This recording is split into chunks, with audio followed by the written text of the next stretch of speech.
പാകിസ്ഥാന്റെ ആകാശത്തെ വ്യോമ ഗതാഗതത്തിന്റെ വിവരങ്ങളുമായി Prajin C Kannan flight radar വെച്ചുകൊണ്ട് കാര്യങ്ങൾ പറയും. പ്രജിൻ, ഈ പറയുന്ന നമ്മൾ ഇന്നലെ കണ്ടതുപോലെയുള്ള ഇന്നലെ ഒരു പക്ഷേ ഈ വാർത്താ സമ്മേളനം നടക്കുന്നത് വരെ നമുക്ക് അത്രയും ഭീകരാവസ്ഥ തോന്നിയിരുന്നില്ല. ഇപ്പോഴാണ് മനസ്സിലാവുന്നത് എന്തൊരു നികൃഷ്ട നീക്കമാണെന്നുള്ള കാര്യം.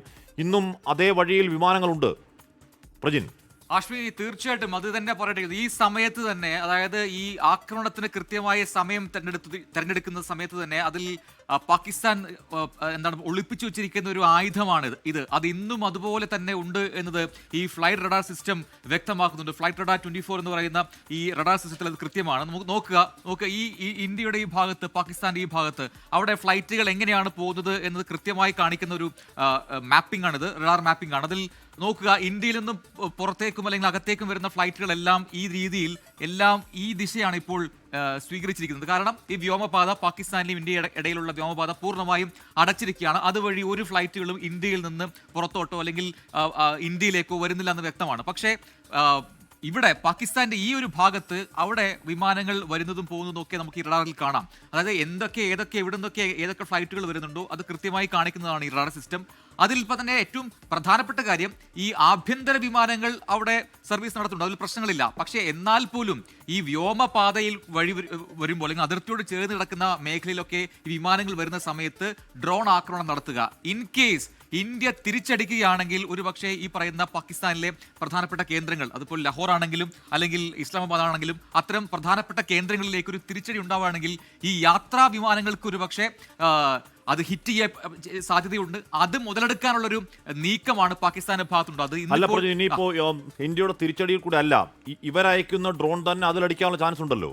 എന്ന് പറഞ്ഞാൽ ഓർത്തു നോക്കൂ, സ്വന്തം ജനതയുടെ ജീവൻ വെച്ച് എന്താണ് എസ്കലേഷനിൽ ഒരു മേൽക്കൈ നേടാൻ ശ്രമിക്കുന്ന ഒരു രാഷ്ട്രം എന്നൊരു രാഷ്ട്രമാണ് പ്രജിൻ. പറയൂ. തീർച്ചയായിട്ടും അത് തന്നെയാണ്. അപ്പോൾ അങ്ങനെ ഇൻ കേസ് ഇപ്പോൾ അവരുടെ ഡ്രോണുകൾ ഉപയോഗിച്ച് തന്നെ ഹിറ്റ് ചെയ്യുന്നു, അത് ആരുടെ പേരിൽ വരും? ഇന്ത്യയുടെ പേരിൽ വരും. അങ്ങനെ ഒരു നീക്കമൊക്കെ പാകിസ്ഥാന്റെ ഭാഗത്തുണ്ടാവുന്നുണ്ട്. എങ്ങനെയൊക്കെ ഏതൊക്കെ രീതിയിലാണ് പാകിസ്ഥാൻ ചിന്തിക്കുന്നത് എന്നത് നമ്മൾ അതിശയിപ്പിക്കുകയാണ്. അതായത് അവരുടെ സ്വന്തം യാത്രാ വിമാനത്തെ ഒരു ഷീൽഡാക്കി വെച്ചുകൊണ്ട് ഇന്ത്യക്കെതിരെ ആക്രമണം നടത്തുക എന്നൊക്കെയുള്ള ഒരു രീതിയിലേക്കാണ് പാകിസ്ഥാൻ പോകുന്നത്. അതുകൊണ്ട് തന്നെയാണ് തെമ്മാടി രാഷ്ട്രം എന്ന് നേരത്തെ നമ്മൾ യുഎനിലൊക്കെ ഇന്ത്യ അവരെ വിശേഷിപ്പിച്ചതുപോലെ ആ വാക്ക് അവർക്ക് പിന്നെയും ചാർത്തുന്നതിൽ ഒരു തെറ്റുമില്ല എന്ന് തോന്നുന്നു. അത്തരം നീക്കങ്ങളാണ് പാകിസ്ഥാന്റെ ഭാഗത്തുണ്ടാകുന്നത്. നോക്കുക, ഈ കറാച്ചിയിൽ നിന്നും ലാഹോറിലേക്ക് പോകുന്ന വിമാനങ്ങളുടെ ലിസ്റ്റാണ് ഇപ്പോൾ നോക്കുക.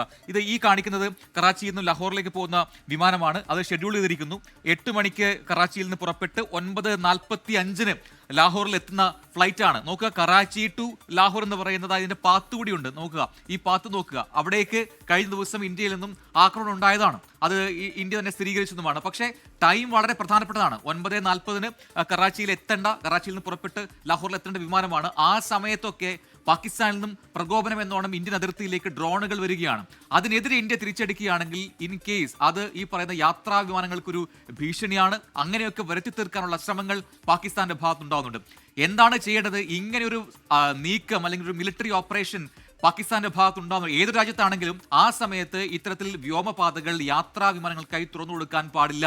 അല്ലെങ്കിൽ ഒരു പാസഞ്ചർ ഫ്ലൈറ്റുകളെയും ആ സമയത്ത് വരാനോ ലാൻഡ് ചെയ്യാനോ അല്ലെങ്കിൽ ടേക്ക് ഓഫിനോ അനുവദിക്കാൻ പാടില്ല. അത് സുരക്ഷാ മുൻകരുതലാണ്. അതൊന്നും സ്വീകരിച്ചിട്ടില്ല. അതുകൊണ്ട് തന്നെയാണ് ഇത്തരം കാര്യങ്ങൾ ഒരു അന്താരാഷ്ട്ര മാനത്തിൽ, രാജ്യാന്തര തലത്തിലൊക്കെ ഇനി വലിയ ചർച്ചയാകേണ്ടിയിരിക്കുന്നു. കാരണം ഈ ഇന്റർനാഷണൽ ഫ്ലൈറ്റിലടക്കം ദുബായിൽ നിന്നുള്ള ഫ്ലൈറ്റ്, ദമാമിൽ നിന്നുള്ള ഫ്ലൈറ്റൊക്കെ ഇനി വരും മണിക്കൂറുകളൊക്കെ ലാൻഡ് ചെയ്യാൻ പോവുകയാണ് പാകിസ്ഥാനിൽ.